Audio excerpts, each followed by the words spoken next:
বন্ধুরা, আজ চলে আসলাম গ্রাম বাংলার একটি সুস্বাদু রান্না নিয়ে। আজ আমি আলু, কচুরমুখী, বেগুন ও পুঁই শাক দিয়ে একসাথে একটি তরকারি রান্না করছি। এটা রুই মাছ দিয়ে রান্না হবে। আগেই মাছগুলো ভেজে তুলে নিয়েছি।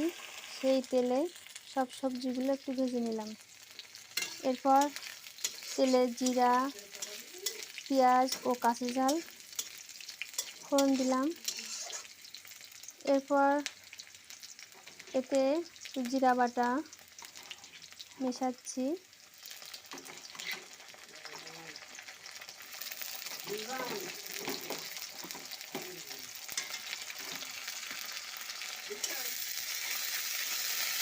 মশলাটা একটু কষিয়ে নেব।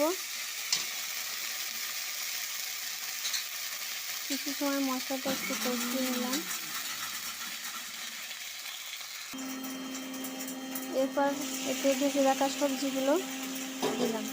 সবজিগুলো দেওয়ার পর একটু নেড়ে চেড়ে নিলাম।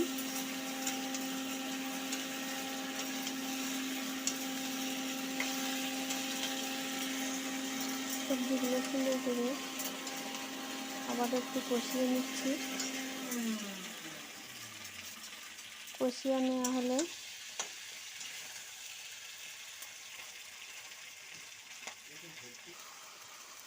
এবার এতে জল দিয়ে দিলাম। লবণ, হলুদ মিশিয়ে ঢাকনা দিয়ে কিছুক্ষণ রান্না করেছি। এরপর আমি সবশেষে সবজিগুলো সিদ্ধ হলে মাছগুলো দিলাম, দিয়ে নেড়ে চেড়ে নিচ্ছি।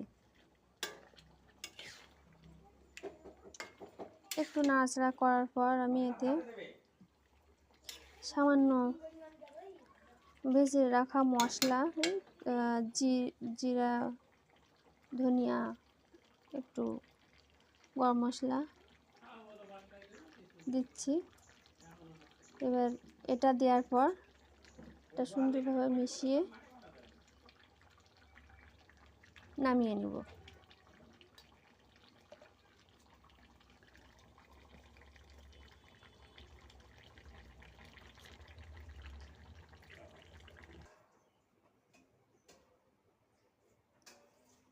এই যে দেখুন, তরকারিটা দেখতে কত সুন্দর হয়েছে।